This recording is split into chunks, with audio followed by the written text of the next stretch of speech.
Praise the lord. హల్లెలూయా. దేవుని కృపను బట్టి మీరందరూ క్షేమంగా ఉన్నారని అనుకుంటూ ఉన్నాను. ఈ సమయంలో మరి ఇశ్రాయేలీలు చేసుకునే ఒక ప్రాముఖ్యమైన పండుగ అయిన రోష్ హషానా పండగ గురించి ఈ సంవత్సరం యొక్క ప్రవచనాత్మకమైన ఒక వర్తమానం నేను మీ ముందుంచాలని ఆశపడుతూ ఉన్నాను. దీని గురించి లేఖనం ఇలా రాయబడి ఉంటుంది. లేవ్యాకాండం 23వ అధ్యాయం 23 నుండి 25 వచనాలు మనం గమనించినట్లయితే, మరియు యెహోవా మోషేకి ఇలాగ సెలవిచ్చెను, నీవు ఇశ్రాయేలీలతో ఇట్లనుము, 7వ నెలలో మొదటి దినం మీకు విశ్రాంతి దినం, అందులో జ్ఞాపకార్థ శృంగధ్వని వినినప్పుడు మీరు పరిశుద్ధ సంఘముగా కూడవలెను, అందులో మీరు జీవనోపాధి అయిన ఏ పని చేయటమా అని యెహోవాకు హోమము చేయవలెను. హల్లెలూయా. ఈ యొక్క పండుగ లేఖనంలో ఏమని రాయబడింది అంటే శృంగధ్వని దినము అని రాయబడింది అనమాట. దీన్ని ఇంగ్లీష్లో ఏమంటారు అంటే ఫీస్ట్ ఆఫ్ ట్రంపెట్స్ అంటారు. హీబ్రూలో అయితే రోష్ హషానా అని అనడం జరుగుతుందన్నమాట. రోష్ హషానా, రోష్ అంటే అర్థం ఏంటి అంటే హెడ్ అని అర్థం, షానా అంటే అర్థం ఏంటి అంటే ఇయర్ అని అర్థం. అంటే యూదులు దీన్ని నూతన సంవత్సరంగా, యూదుల న్యూ ఇయర్గా సెలబ్రేట్ చేసుకోవడం జరుగుతుంది. Head of the year Rosh Hashanah. Hallelujah. దీన్ని ఎప్పుడు చేసుకుంటారు అంటే మనం చదువుకున్న లేఖన భాగంలో మనం గమనించినట్లయితే 7వ నెల మొదటి దినంన చేసుకోవడం జరుగుతుంది. 7వ నెల అంటే మరి వాళ్ళ క్యాలెండర్ ప్రకారం ఆ నెల యొక్క పేరేంటి అంటే తిష్రీ నెల మొదటి దినంన వాళ్ళు జరుపుకోవడం జరుగుతుంది. మరి హీబ్రూ క్యాలెండర్ వేరు, మన క్యాలెండర్ వేరు కదండి. మరి మన క్యాలెండర్ ప్రకారం అయితే తిష్రీ నెల మొదటి దినం అంటే అక్టోబర్ నెల 2వ దినంన ఈ రోష్ హషానా పండుగను జరుపుకోవడం జరుగుతుంది. అంటే ఆ దినంన నుండి మన క్యాలెండర్ ప్రకారం అయితే అక్టోబర్ 2 నుండి న్యూ ఇయర్ స్టార్ట్ అవుతుంది. హల్లెలూయా. మరి ఈ సంవత్సరము ఇశ్రాయేలీలు ఎంటర్ అయ్యే ఆ న్యూ ఇయర్ యొక్క నంబర్ ఏంటి అంటే 5785 అనే న్యూ ఇయర్లోకి వాళ్ళు ఎంటర్ అవబోతున్నారనమాట. హల్లెలూయా. దేవుని నామమునకి మహిమ కలుగును గాక. న్యూ ఇయర్ నంబర్ ఏంటండి? 5785. మరి ఈ సమయంలో ఈ 5785 అనే ఈ యొక్క నంబర్ గురించి కొన్ని విషయాలు ఒక ప్రవచనాత్మకమైన రీతిలో నేను మీ ముందుంచాలని ఆశపడుతున్నాను. హల్లెలూయా.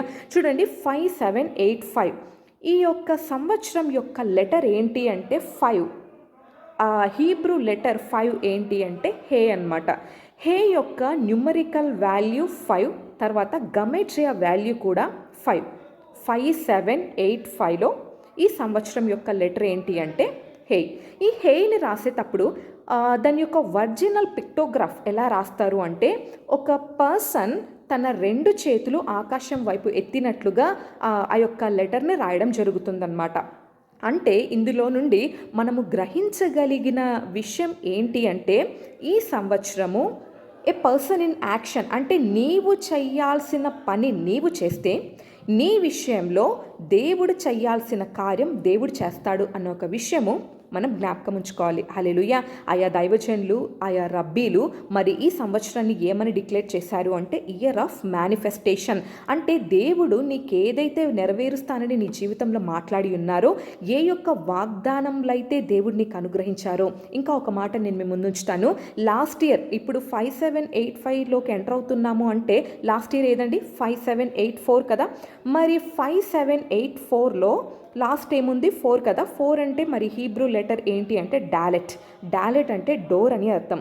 అంటే దేవుడిచ్చిన మాటను బట్టి ఆ డోర్ ద్వారా ఏ యొక్క వాగ్దాన విషయమైన ద్వారము నీకు ఓపెన్ అయిందో ఆ యొక్క ద్వారము గుండా ఈ సంవత్సరం నువ్వు ప్రవేశించావు.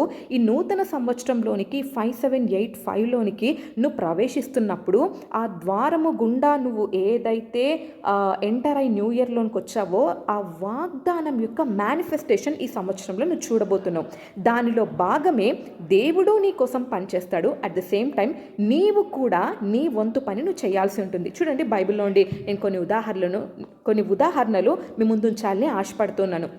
దేవుడు యోర్దాను నది ఇశ్రాయేలీల ఎదుట 2 పాయలుగా చేస్తానన్నాడు. ఆ 2 పాయలుగా చేసే క్రమంలో దేవుడు వాళ్ళకు చెప్పిన మాట ఏంటి అంటే, మొదట మందసం మోస్తున్న యాజకులు వాళ్ళ యొక్క అరికాళ్ళు ఆ యోర్దాను నదిని తాకిన వెంటనే ఆ నది 2గా చీలుతుంది అని దేవుడు అన్నాడు. అంటే దేవుడు చీలుస్తానని చెప్పినాడు, కానీ ప్రజలు చేయాల్సిన పనేంటి?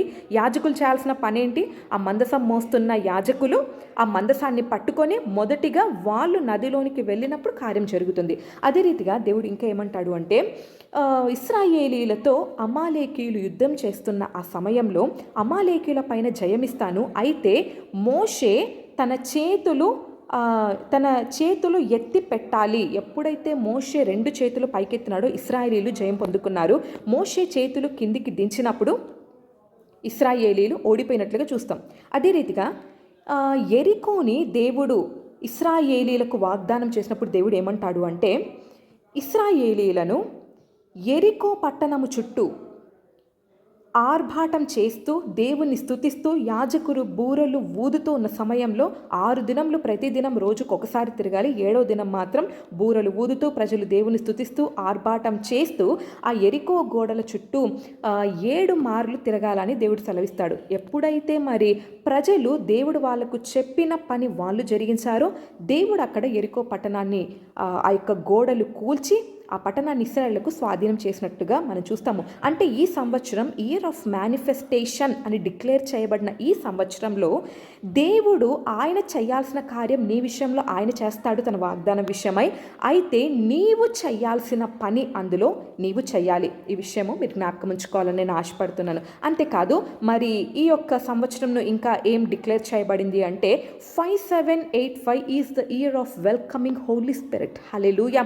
ఇది పరిశుద్ధాత్మ దేవుణ్ణి ఆహ్వానించే ఒక సంవత్సరంగా దీన్ని డిక్లేర్ చేయడం జరిగిందనమాట. ఎందుకు అని మనం గమనించినట్లయితే చూడండి, దేవుని యొక్క నామం హీబ్రూలో ఏంటి అంటే యావే. యావేని రాసేటప్పుడు ఏ హీబ్రూ లెటర్స్ని యూజ్ చేసి రాస్తారు అంటే యూద్ హే వావ్ హే అన్న యొక్క 4 లెటర్స్ని యూజ్ చేసి రాయడం జరుగుతుందన్నమాట. అందులో ఈ సంవత్సరం యొక్క లెటర్ ఏంటి అని చెప్పాను, హే అని చెప్పాను కదా. మరి యావే దేవుని యొక్క నామం రాయడంలో ఈ హే అనే లెటర్ని యూజ్ చేస్తారనమాట. ఈ హే అనే లెటర్ని యూజ్ చేసినప్పుడు అక్కడ ఏం అర్థం ఇస్తుంది అంటే ఆయన యొక్క ఊపిరి, ఆయన యొక్క జీవం అని అర్థం ఇస్తుంది అనమాట. హల్లెలూయా. చూడండి, ఊపిరి అంటే అది గాలి, విండ్ కదా. మరి బైబిల్లో విండ్ని దేనికి సాదృశ్యంగా మనం చూస్తాం? పరిశుద్ధాత్మ దేవునికి సాదృశ్యంగా చూస్తాం కదా. అందుకోసమనే దీన్ని year of Holy Spirit, year of welcoming Holy స్పిరిట్గా ఈ యొక్క ఇయర్ని డిక్లేర్ చేయబడింది. హల్లెలూయా. ఇంకా మనము చూసినట్లయితే ఇంకా ఈ ఇయర్ని ఏమని డిక్లేర్ చేశారు అంటే ఇయర్ ఆఫ్ డబల్ గ్రేస్. 5785 అనే నంబర్స్ని మనం చూస్తే ఆ 4 నంబర్స్ని కలిపినామనుకోండి, 5 + 7 + 8 + 5, ఈ 4 నంబర్స్ని కలిపితే టోటల్ ఎంత వస్తుంది అంటే 25 వస్తుంది. 25 అంటే 5 × 5గా మనం రాసుకోవచ్చు కదా, అంటే 2 times 5గా రాసుకోవచ్చు. అంతేకాకుండా ఈ 5785 నంబర్లో 2 times ఫస్ట్ లాస్ట్ 5 అనే నంబర్ రిపీట్ అవుతుంది. సో 5 అంటే అర్థం ఏంటి అంటే గ్రేస్ అని అర్థం అనమాట. సో 5 2 times రిపీట్ అయింది కాబట్టి ఈ యొక్క సంవత్సరము ఏమని డిక్లేర్ చేయబడింది అంటే మంత్ ఆఫ్ డబుల్ గ్రేస్గా డిక్లేర్ చేయబడింది. మరి ఈ యొక్క గ్రేస్ లేదా కృప అన్న వర్డ్ హీబ్రూలో యూజ్ చేయబడినప్పుడు ఏ యొక్క వర్డ్ యూజ్ చేసినారు అంటే క్యారస్ అనే ఒక వర్డ్ యూజ్ చేశారనమాట.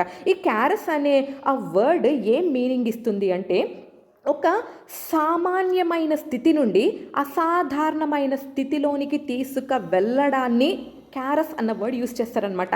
అంటే దీన్ని బట్టి ఈరోజు దేవుడు మనతో మాట్లాడుతున్న విషయం ఏంటి అంటే ఇప్పటి వరకు ఈ సంవత్సరం వరకు ఈ 5784 వరకు నువ్వు ఒక సామాన్యమైన పరిస్థితిలో ఉన్నావేమో, కానీ ఈ సంవత్సరము ఈ ఇయర్ ఆఫ్ డబుల్ గ్రేస్ అనే ఈ సంవత్సరము దేవుడు నీకు అనుగ్రహిస్తున్న కృప ఏం చేస్తుంది అంటే సామాన్యమైన స్థితిలో నుండి దేవుడు నిన్ను అసాధారణమైన స్థితిలోనికి దేవుడు తీసుకొని వెళ్తున్నాడు అనమాట. హల్లెలూయా. ఇప్పటి వరకు నువ్వు సామాన్యమైన వ్యక్తివే, కానీ దేవుడు ఈ సంవత్సరము నిన్ను అసాధారణమైన నీ లెవెల్ మార్చి సూపర్ న్యాచురల్లోనికి, అసాధారణమైన స్థితిలోనికి దేవుడు నిన్ను ఎంటర్ చేయబోతున్నాడు. హల్లెలూయా. ఇంకొక విషయం నేను మీ ముందు ఉంచాలని ఆశపడుతున్నాను. బైబిల్లో మనకు అందరికీ తెలుసు కదండి, విశ్వాసులకు తండ్రి అబ్రహాం. దేవుడు అబ్రహాముగా మార్చక మునుపు అతని యొక్క పేరేంటండి? అబ్రాము కదా. అబ్రాముని దేవుడు అబ్రహాముగా జనములకు తండ్రిగా ఆశీర్వదించాడు. మరి ఆ పేరును మనం గమనించినట్లయితే అబ్రాము అనే పేరుకి హే అనే లెటర్ని కలిపినప్పుడు అబ్రహాము అనే నేమ్ అనే ఆ యొక్క లెటర్స్తో అబ్రహాము అనే ఆ యొక్క వర్డ్ ఏర్పడుతుందన్నమాట. అంటే అబ్రాము ఆ పేరులోనికి ఆ హే అనే లెటర్ చేర్చబడినప్పుడు అతని యొక్క లైఫే కంప్లీట్గా టర్న్ అవుతుందన్నమాట. సో ఈరోజు నేను మీతో ఏం చెప్పాలని ఆశపడుతున్నానంటే this is a year of life changing. ఈ యొక్క హే అనే లెటర్ ఉన్న ఈ సంవత్సరంలో దేవుడు పూర్తిగా మీ జీవితాన్నే మార్చాలని ఆశపడుతున్నాడు అనమాట. హల్లెలూయా, దేవుని నామానికి మహిమ కలుగును గాక. కాబట్టి జ్ఞాపకం ఉంచుకోండి, ఈ 5785 అనే ఈ యొక్క సంవత్సరము ఇది ఒక మామూలైన సంవత్సరం కాదు. దేవుడు నీ జీవితంలో అసాధారణమైన స్థితిలోనికి నిన్ను తీసుకొని వెళ్ళే సంవత్సరం అని జ్ఞాపకం ఉంచుకోవాలి. హల్లెలూయా. చూడండి, మరి హే అనే లెటర్ ఈ సంవత్సరం యొక్క లెటర్ అని చెప్పాను కదా. మరి హే అంటే అర్థం ఏంటి అంటే, హీబ్రూ లెటర్స్లో ఒక్కొక్క ఆల్ఫాబెట్కి ఒక్కొక్క లెటర్ ఉంటుందండి. మరి హే అనే ఆ యొక్క లెటర్ యొక్క అర్థం ఏంటి అంటే బిహోల్డ్ అని అర్థం, ఇదిగో అని అర్థం అండి. మనం మామూలుగా ఇదిగో అని మాట్లాడేటప్పుడు మనం తెలుగులో దేని గురించి మాట్లాడతాం? ఏదైనా సరే ఒక వస్తువు కానీ, ఏదైనా సరే ఒక పరిస్థితి, ఎవరైనా సరే మన ఎదురుగా ఉన్నప్పుడు లేదా మన కంటితో మనం చూస్తున్నప్పుడు దాని గురించి మనం ప్రస్తావన చేసే సమయంలో ఏమని మాట్లాడతాం? ఇదిగో అని మనం దాన్ని చూపిస్తూ మాట్లాడతాం. ఈరోజు దేవుడు ఈ హే అనే అర్థం ఇచ్చే ఇదిగో అని దేవుడు ఈ లెటర్ ద్వారా మనతో మాట్లాడుతున్నాడు అంటే, ఇప్పటి వరకు నువ్వు ఎదురు చూచిన ఆ ఎదురు చూపుకు దేవుడు ఒక ఫుల్ స్టాప్ పెడుతున్నాడండి. ఆయన యొక్క వాగ్దానాలు పట్టుకొని ఇన్ని సంవత్సరాలు నువ్వు ఆయన సన్నిధిలో ఏదైతే గోజాడి ప్రార్థన చేసావు చూడు, ఆ ద్వారము గుండా ప్రవేశించినప్పటికీ ఇంకా నువ్వు వాటి యొక్క నెరవేర్పు చూడలేదని దేవుని సన్నిధిలో నువ్వు ఎదురు చూస్తూ ఉన్నావు చూడు. ఆ ఎదురు చూపుకి దేవుడు నీతో మాట్లాడుతున్న మాట ఏంటి అంటే, ఇదిగో ఈ సంవత్సరము నువ్వు కన్నులారా ఆయన కార్యంను నువ్వు చూడబోతున్నావు. ఆ యొక్క అద్భుతాన్ని నీ కన్నులతో చూచి దేవుని యొక్క నామాన్ని నువ్వు స్తుతించబోతున్నావు. హల్లెలూయా. అందుకనే జ్ఞాపకం ఉంచుకోండి, ఆయా దైవజనులు, ఆయా రబ్బీలు ఈ సంవత్సరంని డిక్లేర్ చేసింది, ఇది ఇయర్ ఆఫ్ మేనిఫెస్టేషన్. దేవుడు నీ వెయిటింగ్కి ఒక ముగింపు పలుకుతూ ఉన్నాడు. ఈ సంవత్సరంలో నీవు చేయాల్సింది నీవు చేస్తే దేవుడు చేయాల్సింది దేవుడు చేస్తాడు. హల్లెలూయా. అంతేకాకుండా ఇది year of welcoming Holi spirit. లేఖన భాగంలో ఒక మాట ఉంటుంది, కీర్తన గ్రంథం 104 వచనంలో, ఆయన ఊపిరి విడువగా అన్నీ నూతనపరచబడ్డాయంట, అన్నీ సృష్టి అంతా సృజింపబడెను అంట. మరి ఆయన ఊపిరిలో అంత గొప్ప అద్భుతమైన శక్తి ఉన్నప్పుడు, ఆయన ఊపిరి నీ కుటుంబం పైన ఆయన ఊదినప్పుడు నీ కుటుంబం యొక్క పరిస్థితి మార్చబడబోతుందండి. నీ జీవితం యొక్క పరిస్థితి ఈ సంవత్సరం దేవుడు మార్చబోతున్నాడు. హల్లెలూయా. అంతేకాకుండా ఇది ఇయర్ ఆఫ్ డబుల్ గ్రేస్. దేవుడు అద్భుతమైన కృప నీ జీవితం పైన విడుదల చేయబోతున్నాడు. అంతేకాకుండా this is the year of life changing. దేవుడు నీ జీవితాన్ని పూర్తిగా మార్చేయబోతున్నాడు.